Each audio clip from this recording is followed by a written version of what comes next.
The marriage certificate was registered at 11:47 p.m. on September 23, 2021, at a private notary office in Dubai's Business Bay. A strange hour for a wedding, but then again, everything about this union was designed for secrecy.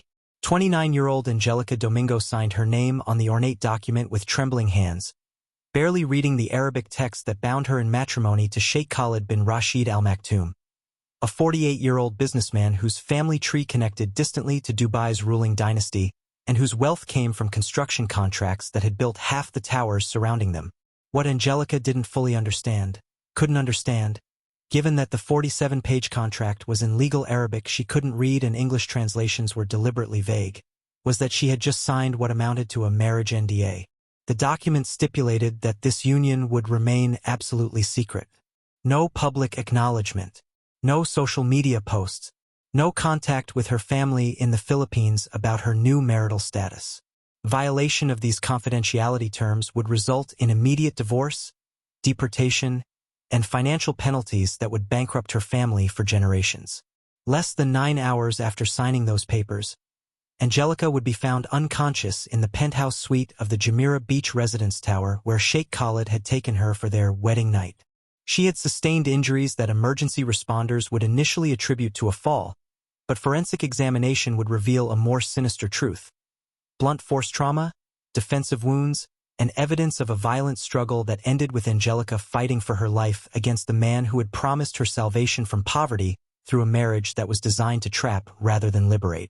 The manila envelope left on the bedside table contained cash, 50,000 dirhams, roughly $13,600, and a one-way ticket to Manila departing the following evening. The marriage had an expiration date built into its design, and Angelica had discovered too late that she wasn't a bride, but rather a transaction disguised in legal documents. A temporary arrangement that would end the moment she became inconvenient or started asking questions about why a wealthy sheikh needed a secret wife. Stay with us because this isn't just about a wedding that went wrong. This is about the emerging practice of contract marriages in the Gulf states. Arrangements where wealthy men exploit vulnerable migrant workers through legal ceremonies that provide religious cover for what amounts to temporary prostitution. It's about NDAs weaponized against women who believe they're signing prenuptial agreements but are actually signing their own silence. And it's about what happens when a Filipina who thought she was escaping poverty through marriage discovers she's been sold into something far worse than the housekeeping job she was desperate to leave behind. The question isn't just what happened during those 9 hours between wedding ceremony and emergency room. The question is how many other women have signed similar contracts, and how many of them didn't survive to tell their stories. Angelica Marie Domingo was born on March 17, 1992, in Cavite City, Philippines, a densely populated province south of Manila, where the Spanish colonial architecture reminded residents of history, while the grinding poverty reminded them that independence hadn't translated into prosperity for most Filipinos. Her family lived in Barangay Dalahican, in a two-room house made of hollow blocks and corrugated metal that heated like an oven during summer and leaked like a sieve during typhoon season. Her father, Ernesto, worked as a security guard at a shopping mall, earning 12,000 pesos monthly, roughly $240, for 12-hour shifts, 6 days a week.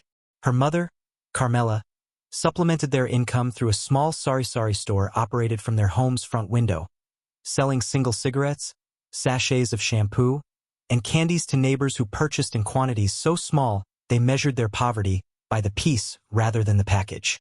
They had 5 children, and Angelica, as the second eldest, understood early that her family's survival required contributions from everyone old enough to work. She was neither the smartest nor the most ambitious of her siblings, but she possessed something perhaps more valuable. She was beautiful. By 15, her delicate features, long black hair, and natural grace had attracted attention that made her mother simultaneously proud and terrified. In their neighborhood, beauty was both asset and liability. It could attract a wealthy suitor who might lift the entire family out of poverty, or it could attract predators who left girls pregnant, abandoned, and unemployable. Angelica finished high school in 2010 with mediocre grades that reflected her intelligence being adequate but not exceptional. Her focus divided between academics and the part-time work that paid for her school supplies and helped cover her younger siblings' expenses. She dreamed of college, perhaps nursing or education, the traditional pathways for Filipino women seeking professional careers. But her family couldn't afford university tuition, and her grades weren't competitive enough for the limited scholarships available to students from poor families. Instead, at 18, she enrolled in a 6-month technical vocational program for hospitality and housekeeping, training designed specifically to prepare Filipino women for domestic work in hotels, hospitals, and private homes throughout Asia and the Middle East. The program covered cleaning techniques, laundry management, basic cooking, and most importantly, the cultural protocols and survival skills required to work in foreign countries where Filipino women were simultaneously essential labor and second-class residents. Her first job was housekeeping at a budget hotel in Manila, earning 8,000 pesos monthly, roughly $160, for work that was physically exhausting and emotionally demoralizing. She cleaned 12 rooms daily, stripping beds soiled by strangers, scrubbing bathrooms where guests left messes they would never leave in their own homes, and maintaining a cheerful demeanor that hotel management required even when guests treated her with casual contempt or worse. For 3 years, Angelica saved every spare peso, sending most of her salary home while living in staff quarters so cramped that 8 women shared a room designed for 4. She watched other housekeepers cycle through, some lasting weeks before the work broke them, others staying years and aging rapidly under the physical strain and emotional exhaustion of being perpetually invisible except when something wasn't clean enough. By 2015, at 23, Angelica understood that domestic work in the Philippines would never provide enough income to change her family's circumstances. Her father's health was declining. Years of standing 12-hour shifts had destroyed his knees and back. Her younger siblings needed tuition for high school and college. Her family's house required repairs they couldn't afford. The math was simple and devastating. She needed to earn at least 3 times her current salary, and the only way to do that was to work abroad. The recruitment agency she registered with in early 2016 specialized in Gulf state placements, promising positions in Dubai, Qatar, and Saudi Arabia where housekeepers earned 1,200 to 1,800 dirhams monthly, roughly $325 to $490 USD. Modest by Western standards but transformative for families surviving on less than $300 monthly total household income. The agency's walls were covered with photographs of successful OFWs, overseas Filipino workers, who had returned home wealthy enough to build concrete houses, start small businesses, and lift their entire families out of poverty through years of sacrifice abroad. The recruitment process was lengthy and expensive. Medical examinations, psychological assessments, passport processing, embassy fees, cultural training, and agency charges totaled 120,000 pesos, roughly $2,400. Money Angelica's family didn't have. They borrowed from relatives, took loans from neighborhood cooperatives charging predatory interest rates, and sold a small parcel of land Carmela had inherited from her mother. This debt wasn't just financial, it was emotional and moral, transforming Angelica's employment from personal opportunity into family obligation that couldn't be refused or failed without devastating consequences. Her visa approval came in August 2016 for a housekeeping position with a Lebanese expatriate family in Dubai's Jumeirah district.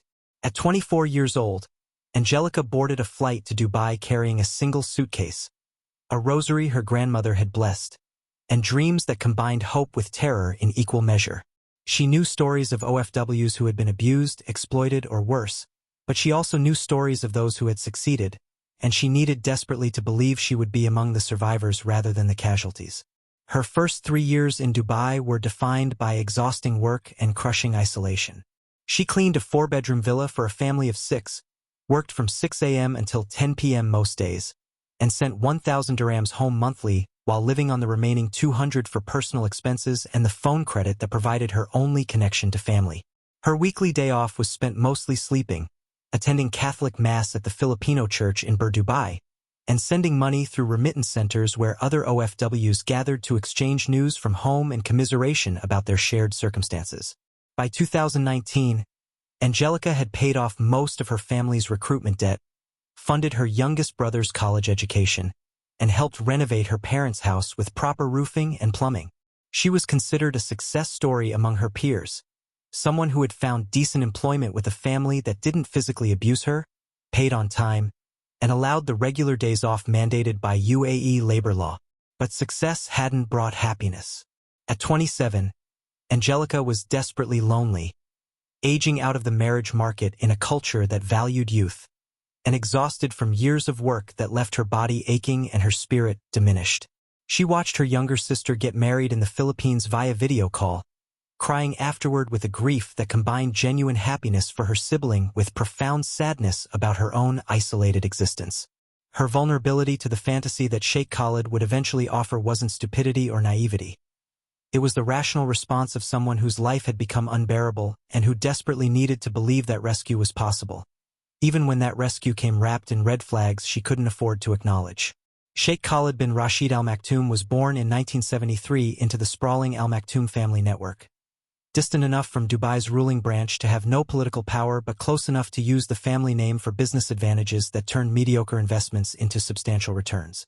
His wealth came primarily from construction contracts secured through family connections rather than competitive bidding, and from real estate speculation during Dubai's boom years when buying land in the right location at the right time required inside information more than business acumen. By 2021, at 48, Khaled had accumulated a portfolio worth an estimated $50 million. Substantial but not extraordinary by Dubai standards. Comfortable but not enough to be considered truly elite among families worth billions. His social position reflected this intermediate status. Invited to second-tier events, respected for his family name, but never quite central to the power networks that controlled Dubai's real development and decision-making. His first marriage in 1998 to a woman from another prominent Emirati family had produced 3 children before ending in divorce in 2007, a separation that Khaled characterized as mutual incompatibility, but which family gossip attributed to his serial infidelity and his wife's eventual refusal to tolerate behavior that Emirati culture quietly permitted but that she found personally intolerable. The divorce settlement had cost him approximately $3 million and ongoing child support that represented a significant drain on his finances. His second marriage in 2010 lasted only 18 months before ending in another expensive divorce prompted by his affair with a Ukrainian model he had met at a business conference. The pattern was clear to anyone paying attention. Khaled couldn't maintain fidelity in relationships built on social expectations and family obligations, and he was increasingly reluctant to enter marriages that came with legal and financial consequences when they inevitably failed. By 2015, Khaled had discovered an alternative that provided religious legitimacy, legal cover, and escape from the financial devastation of divorce. Miss your marriages, temporary or secret unions recognized under some interpretations of Islamic law that allowed men to marry without the financial obligations and social visibility of traditional marriages. These arrangements were controversial even in conservative Muslim communities, often criticized as religious loopholes that provided cover for what amounted to prostitution disguised as matrimony. Khaled's approach to misyar marriages was systematic and predatory. He identified vulnerable women, usually migrant workers from Philippines, Indonesia, or South Asia who were isolated, financially desperate, and unfamiliar with UAE legal systems, and presented marriage as rescue from their difficult circumstances. The ceremonies were legitimate enough to provide religious cover, conducted by compliant sheikhs who asked minimal questions. But the contracts were designed to ensure these wives had no legal rights, no social recognition, and no ability to make claims on his wealth or status when the arrangements ended. Between 2015 and 2021, Khaled had contracted at least 7 such marriages that investigators would eventually document, though the actual number was likely higher. Each followed similar patterns. Identify a desperate woman, offer financial assistance that created gratitude and obligation, propose marriage as solution to her visa problems or family financial crises, conduct a secret ceremony with contracts written in Arabic that the women couldn't fully understand, consummate the marriage during a brief honeymoon period, then dissolve the union within weeks or months through divorce that left the women with modest payments but no ongoing claims. Most of these women disappeared back to their home countries with severance packages that seemed generous by their standards, 10,000 to 20,000 dirhams plus airfare, and with NDAs that prevented them from discussing the arrangements publicly. The few who attempted to claim legal status as his wives discovered that the contracts they had signed actually stipulated temporary marriages with predetermined end dates, making their claims legally worthless. Khaled justified this behavior through carefully constructed rationalizations. He told himself that he was helping desperate women, providing them with money they desperately needed, solving visa problems that threatened their employment, and offering brief periods of comfort and companionship that were mutually beneficial. He genuinely believed that the financial settlements he provided were generous, that these women were better off for having known him, and that his behavior was both religiously permissible and morally defensible. The psychological profile underneath these justifications revealed narcissistic entitlement combined with genuine disconnection from how his actions affected others. Khaled couldn't or wouldn't recognize that these women weren't entering marriages. They were being exploited through legal structures designed to trap them while providing him with religious cover and legal protection for what amounted to purchasing temporary sexual access to vulnerable women who had no real choice about participation. His interest in Angelica Domingo began in July 2021 through an introduction arranged by a mutual acquaintance, a Filipino driver who worked for one of Khaled's business associates, and who supplemented his income by essentially pimping for wealthy employers who sought arrangements with Filipino women. The driver had identified Angelica as an ideal target. She was beautiful, financially desperate due to her father's mounting medical bills, isolated from protective community networks, and religiously devout in ways that made marriage proposals seem legitimate rather than transactional. Their first meeting in August 2021 was carefully staged to appear respectful and honorable. Khaled met Angelica at a cafe in a shopping mall, dressed modestly, speaking respectfully about Filipino culture and Islamic values. He asked about her family, expressed sympathy for her father's health problems, and presented himself as a devout Muslim businessman who admired Filipino women's dedication to family and faith. Over the next month, Khaled courted Angelica with strategic precision.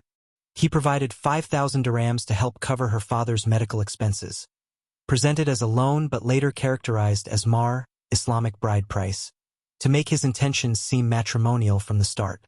He spoke about his failed previous marriages with practiced vulnerability, characterizing himself as a man who had been unlucky in love, but who recognized Angelica's special qualities. He mentioned that his family wouldn't approve of him marrying a non-Emirati, necessitating secrecy that he framed as romantic rather than suspicious. By September 2021, Angelica was emotionally invested in a fantasy that combined rescue from drudgery, financial security for her family, and the validation of being chosen by a wealthy man who seemed to value her beyond her labor. When Khaled proposed marriage on September 15th, presenting it as both romantic commitment and practical solution to her visa problems and family financial needs, Angelica accepted with gratitude and relief that overrode every warning sign she had been trained to recognize but was now too desperate to acknowledge. What she didn't understand was that she wasn't entering a marriage. She was signing a contract for her own exploitation, and the wedding night that followed the ceremony would reveal the true nature of an arrangement designed to trap rather than protect her. The marriage contract Angelica signed on September 23, 2021, was a masterpiece of legal manipulation disguised as religious ceremony. The document was 47 pages long, written primarily in formal Arabic with occasional English translations that were deliberately vague and incomplete. Khaled had arranged for the ceremony to occur at a private notary office rather than a mosque, conducted by a sheikh who specialized in these questionable arrangements and who asked no uncomfortable questions about the bride's understanding of what she was signing. The contract contained several elements that Angelica didn't fully comprehend despite asking questions that Khaled answered with reassuring but misleading explanations. The confidentiality clause. Section 3 stipulated that the marriage would remain completely secret. No public acknowledgement, no social media posts, no informing employers or government authorities, and critically, no informing her family in the Philippines about her married status. Khaled explained this as protecting her from his family's disapproval and protecting both of them from societal judgment about intercultural marriage. What it actually did was isolate her from any support networks that might question the arrangement or protect her from exploitation. The time limitation. Section 7 specified that the marriage would last for a period of no less than 3 months and no more than 2 years, with automatic dissolution unless both parties agreed to renewal in writing. This was presented as protecting Angelica, ensuring that if the marriage didn't work out, she wouldn't be trapped, but it actually meant she had no permanent marital rights and could be discarded at Khaled's discretion without divorce proceedings or financial settlements beyond what the contract specified. The financial terms. Section 12 outlined the financial arrangement in detail. Khaled would provide an initial mahr, bride price, of 20,000 dirhams, monthly maintenance of 2,000 dirhams during the marriage, and a final settlement of 30,000 dirhams upon dissolution of the union. These amounts seemed generous to Angelica, far more than she could save from housekeeping work, but they represented a tiny fraction of what a legitimate wife would be entitled to under UAE personal status law, and the contract specifically waived her rights to claim any additional financial support or share of his assets. The non-disclosure agreement. Section 19 stipulated that Angelica would never discuss the marriage, its terms, or its dissolution with anyone. Not family, not friends, not authorities, not media. Violation would result in financial penalties of 100,000 dirhams, roughly $27,000. An impossible sum that would bankrupt her family for generations and that served to ensure her silence regardless of what happened during the marriage. When Angelica asked questions about specific clauses that seemed unusual, Khaled's explanations were consistent and reassuring. The secrecy was to protect her from his family's disapproval. The time limitation was to protect her from being trapped if the marriage didn't work. The financial terms were generous by Islamic standards and far exceeded what she would earn through employment. The NDA was standard in modern marriages to protect both parties' privacy. The Sheikh conducting the ceremony reinforced these explanations, assuring Angelica that everything was proper under Islamic law and that she was entering a legitimate marriage that would be recognized religiously even if it remained administratively secret. What neither Khaled nor the Sheikh mentioned was that under UAE law, this contract would likely be considered invalid if examined by authorities, that it violated multiple provisions of the country's personal status law, and that courts would almost certainly rule it exploitative and unenforceable if Angelica ever had the resources and courage to challenge it legally. But Angelica didn't have lawyers or advisors. She had desperation, hope, and the crushing weight of family obligations that made this arrangement seem like salvation rather than the trap it actually was. She signed every page with her careful signature, recited the vows in Arabic that the Sheikh provided phonetically, and accepted the gold ring Khaled placed on her finger with tears of gratitude and relief. The ceremony concluded at 11:47 p.m. in a sterile office that smelled of air conditioning and stale coffee. The witnesses were two men Angelica had never met, business associates of Khaled who signed the register without meeting her eyes. There were no flowers, no celebration, no family members to share her joy, just paperwork, signatures, and the hollow feeling that this moment should feel more significant than it did. Khaled presented her with the initial mahr, 20,000 dirhams in cash in a manila envelope, and informed her that their wedding night would be spent at his penthouse apartment in Jumeirah Beach residence. Angelica texted her roommate that she wouldn't be home that night, claiming a family in her church needed emergency childcare. She didn't mention the marriage because the contract forbade it, and she was already beginning to internalize the secrecy that would ultimately prevent anyone from helping her when the night turned violent. The penthouse apartment in JBR Tower A was everything Angelica had imagined wealth looked like. Floor-to-ceiling windows overlooking the Arabian Gulf, marble floors that reflected crystal chandeliers, furniture that was clearly expensive even if she couldn't identify the designers. Khaled had champagne waiting, Dom Perignon that cost more per bottle than Angelica earned in a month, and a bedroom decorated with roses in arrangements that must have cost thousands of dirhams. But something felt wrong from the moment they entered the apartment at 12:30 a.m. Khaled's demeanor had changed from the respectful suitor she had known for the past month. He was drinking more heavily than she had ever seen. His movements were aggressive rather than gentle, and when he looked at her, there was possession rather than affection in his eyes.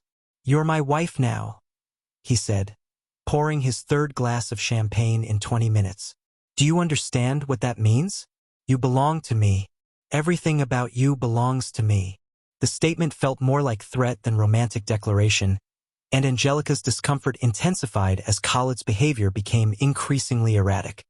He demanded that she change into lingerie he had purchased, expensive pieces from agent provocateur that felt more degrading than romantic given the context.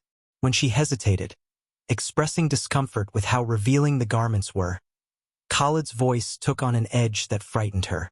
"You signed a contract. You accepted money. You don't get to be shy now about fulfilling your obligations. The phrase, your obligations, struck Angelica with horrifying clarity. This wasn't a marriage. It was a transaction she had been too desperate to recognize. The contract, the secrecy, the cash payment, it had all been designed to purchase access to her body while providing legal cover that protected Khaled from prosecution for what amounted to purchasing sex through religious loopholes. When Angelica attempted to leave the apartment at approximately 2 a.m., Khaled physically blocked the door. What followed was a confrontation that would be partially reconstructed through forensic evidence. Apartment security footage from the building's common areas, and Angelica's own testimony given from her hospital bed 3 days later. Khaled grabbed her arm with force that left bruises, demanding that she fulfill the marital obligations he had paid for. Angelica resisted, crying and asking to leave, saying she had made a mistake and wanted to return the money and cancel the marriage. Khaled's response was to grip her throat with one hand while using the other to tear the dress she was still wearing. "You don't get to change your mind," he said, his face inches from hers, his breath reeking of alcohol and rage. "I've invested money, time, and effort into you. You're going to give me what I paid for, or I'll make sure you regret ever coming to Dubai." The sexual assault that followed lasted approximately 20 minutes based on forensic timeline reconstruction. Angelica fought back with desperate strength, scratching Khaled's face and arms, biting his hand when he tried to cover her mouth, and screaming loud enough that neighbors in adjacent units would later tell police they heard female screams, but had assumed it was a television or a domestic dispute they shouldn't interfere with. After the assault, Khaled's demeanor shifted to something even more terrifying: calculated coldness. He didn't apologize or show remorse. Instead, he informed Angelica matter-of-factly that she had violated the marriage contract by resisting her marital obligations, that the marriage was therefore dissolved effective immediately, and that she needed to sign a document confirming she had received the agreed-upon financial settlement and had no further claims against him. When Angelica refused to sign, crying, traumatized, and now understanding that she had been systematically deceived, Khaled's violence escalated. The physical altercation that followed would leave Angelica with a fractured skull, broken ribs, and internal injuries that required emergency surgery. The specific sequence of events during those final violent minutes remains partially unclear. Angelica's memory of the period is fragmented due to head trauma, but forensic evidence suggests that Khaled struck her multiple times with a heavy object, possibly a marble bookend found near the scene with traces of her blood. She fell or was pushed, striking her head against the edge of a glass coffee table with force sufficient to cause skull fracture and severe concussion. At some point during or after the beating, Khaled apparently realized the severity of Angelica's injuries. Security footage shows him leaving the building at 4:37 a.m., returning at 5:02 a.m. with what appears to be cleaning supplies, then leaving again at 6:15 a.m. The apartment's entry logs show no further activity until 9 a.m. when Khaled returned accompanied by another man, later identified as his driver, who helped carry Angelica's unconscious body to the parking garage. What Khaled's plan was at this point, whether to seek medical care for Angelica, to dispose of her body, or simply to dump her somewhere and claim ignorance, became moot when a security guard conducting routine rounds found them attempting to load Angelica into a vehicle. The guard, a Filipino man named Roberto Cruz, immediately recognized the situation as medical emergency rather than the intoxicated friend scenario Khaled was attempting to present. Roberto called emergency services despite Khaled's protests and financial offers to handle this privately. The ambulance arrived at 9:14 a.m., and paramedics found Angelica barely conscious, displaying symptoms of severe head trauma, and wearing clothing that was torn and blood-stained in ways that suggested violence rather than accident. Dubai Police's initial response to the emergency call treated the incident as a probable domestic violence situation. Unfortunate but complicated when involving intimate relationships and potentially consensual situations. But the investigating officer, Detective Lieutenant Sarah Ahmad, recognized immediately that the circumstances suggested something more sinister than a marital dispute gone wrong. The evidence was overwhelming. Angelica's injuries were too severe and too numerous to be explained by a single fall or accident. The defensive wounds on her hands and arms indicated she had fought against an attacker. The sexual assault examination revealed trauma consistent with forcible rape. And most damningly, the marriage contract found in Angelica's apartment, along with 6 similar contracts involving other Filipino women, revealed a systematic pattern of exploitation disguised as religious matrimony.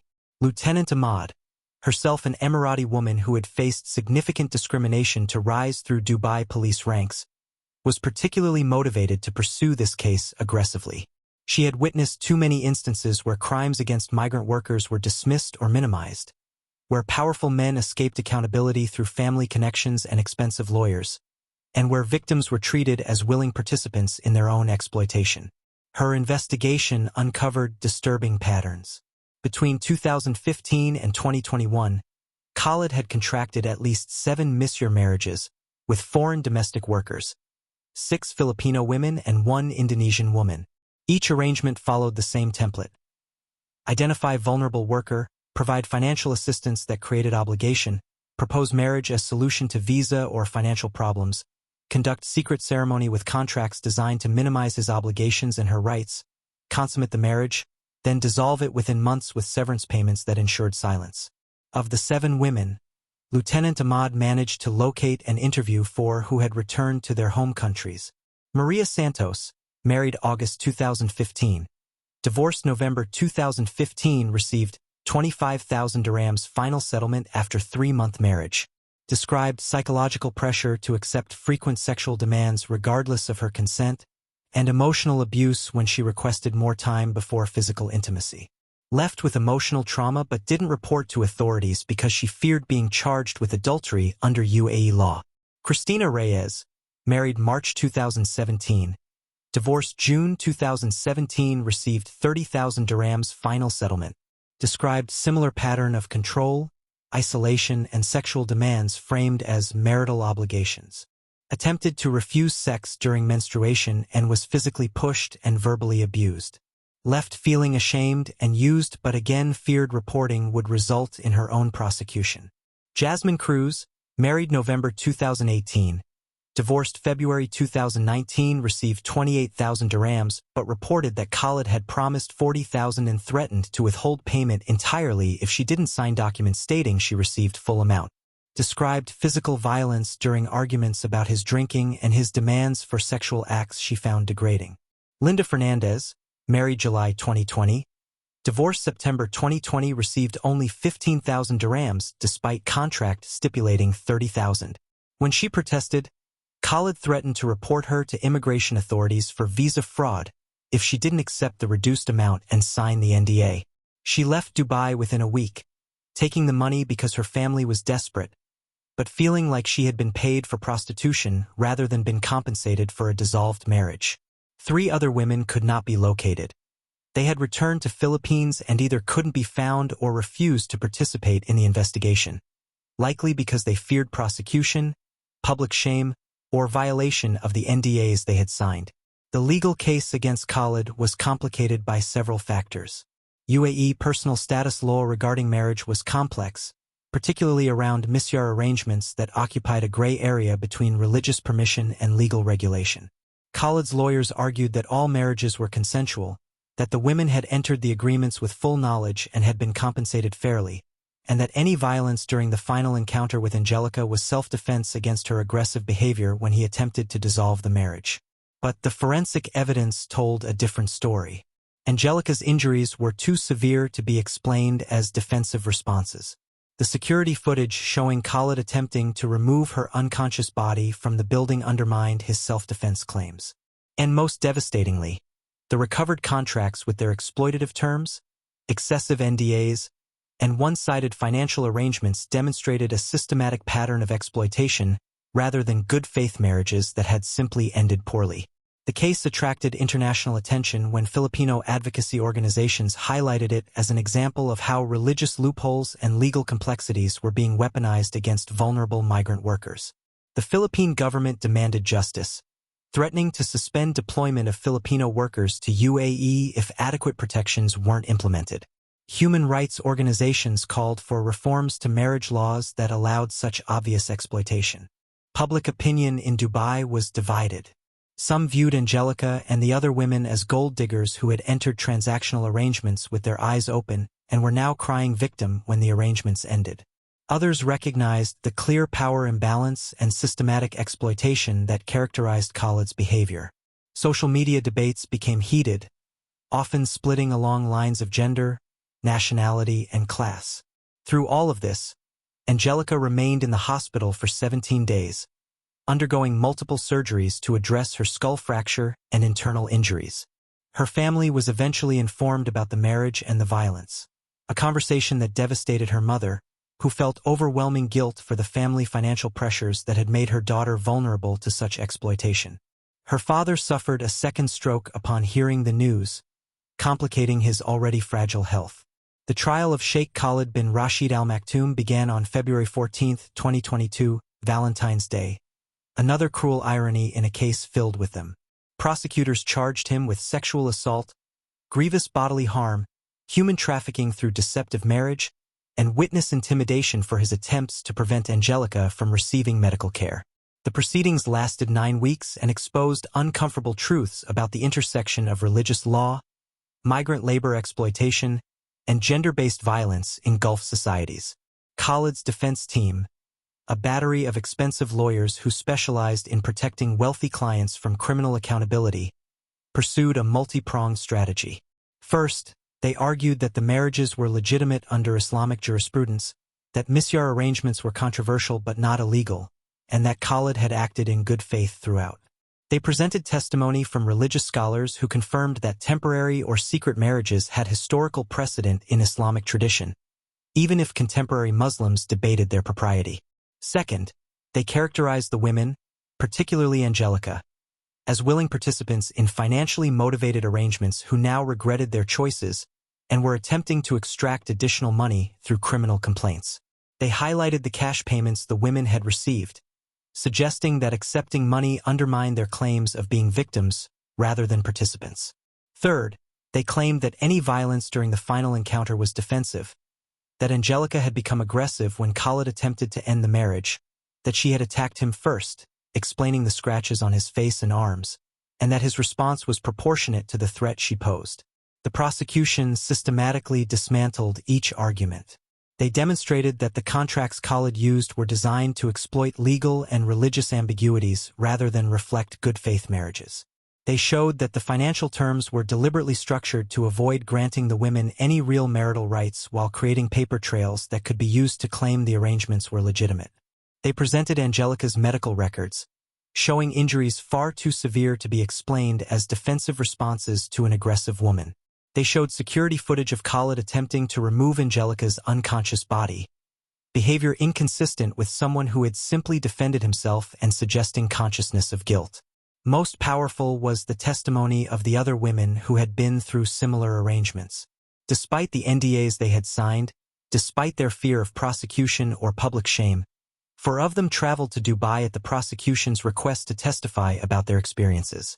Their accounts revealed a consistent pattern: initial kindness and promises, secret marriage ceremonies with contracts they couldn't fully understand, isolation and control during the brief marriages, sexual coercion framed as marital obligation, and finally dissolution with severance payments designed to buy silence. Angelica herself testified for 2 days from a wheelchair. Her injuries had been severe enough that full recovery would take months. She described how desperate financial circumstances had made her vulnerable, how Khaled had systematically manipulated her trust, how the contract had been designed to trap rather than protect her, and how the wedding night had revealed the true transactional nature of an arrangement she had believed was genuine marriage. Her testimony was devastating in its honesty.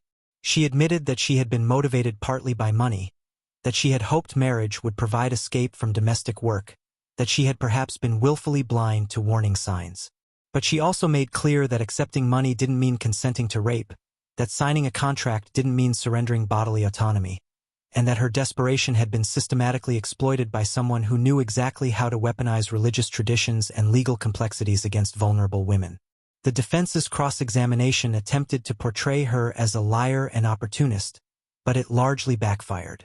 The more they attacked her character, the more sympathy she generated from observers who recognized that imperfect victims were still victims, that financial motivation didn't justify violence, and that the systematic nature of Khaled's behavior revealed predation rather than mutual transaction. Expert testimony from legal scholars clarified that while misyor marriages occupied a complex space in Islamic jurisprudence, the contracts Khaled used violated fundamental Islamic principles about marriage's purpose and about protecting women's rights.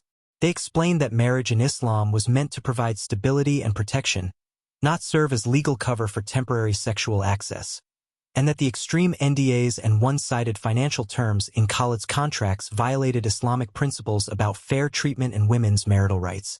The verdict, delivered on April 7, 2022, found Khaled guilty on all charges except human trafficking. The judge ruled that while his behavior was exploitative and predatory, it didn't meet the technical legal definition of trafficking since the women had entered the arrangements voluntarily, even if under financial duress and with incomplete understanding of the terms.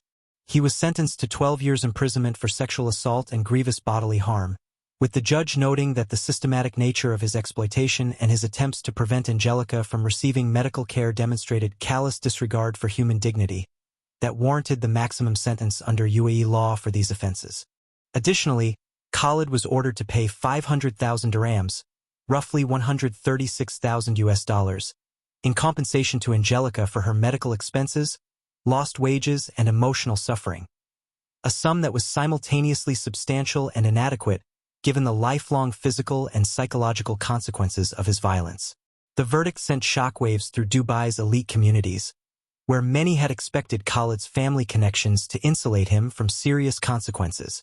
It also prompted broader discussions about marriage law reform, migrant worker protections, and the need to close legal loopholes that enabled exploitation disguised as religious tradition. Angelica returned to the Philippines in May 2022, physically healing but emotionally shattered. The compensation she received allowed her family to pay off debts and cover her father's ongoing medical care, but she struggled with depression, PTSD, and profound shame about what had happened despite understanding rationally that she was victim rather than perpetrator. Her story became a cautionary tale within Filipino communities about the dangers of contract marriages and the predatory men who weaponized religious traditions against desperate women. But it also generated victim-blaming responses from those who viewed her as foolish or complicit, demonstrating the persistent tendency to hold women accountable for men's violence against them. The other women who had testified showed remarkable courage despite the professional and personal costs. Several faced employment difficulties after their testimonies became public, as potential employers viewed their involvement in the case as indicating poor judgment or moral questionable. All struggled with emotional aftermath of revisiting traumatic experiences and facing public scrutiny of choices they had made during desperate circumstances. UAE authorities implemented modest reforms in response to the case. New regulations required that marriage contracts be provided in multiple languages including English, that foreign nationals be given at least 30 days to review contracts before signing, and that marriages involving significant age or wealth disparities receive additional scrutiny from family courts. But enforcement remained inconsistent, and critics noted that the reforms didn't address the fundamental kafala system that created the vulnerability Khaled had exploited. Khaled's family distanced themselves from him publicly while reportedly providing financial support for his appeal, which was ultimately rejected.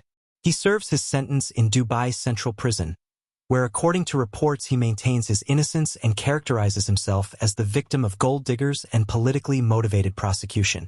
The Filipino Catholic Church in Dubai established a support program specifically for women who had been through similar contract marriage experiences, providing counseling, legal assistance, and financial support to help them recover and avoid similar exploitation. The program helped dozens of women in its first year, suggesting that Khaled's pattern was not unique but rather represented a broader phenomenon of exploitation that had previously occurred in shadows of silence enforced by shame, fear, and NDAs. Subscribe if you believe these stories matter, because Angelica's survival and courage to testify may have saved other women from similar fates. Share this with someone who needs to understand that NDAs can be weapons, that contracts can be traps, and that marriage certificates don't automatically indicate consent or protection. Remember, when someone offers rescue that requires secrecy, they're not rescuing you, they're isolating you. When someone gives you money before explaining terms in language you understand, they're not being generous, they're purchasing your silence in advance. And when someone says you signed a contract as justification for violence, they're not your spouse, they're your predator. Justice for Angelica wasn't complete, but it was visible. And sometimes visibility is the first step toward preventing the next tragedy.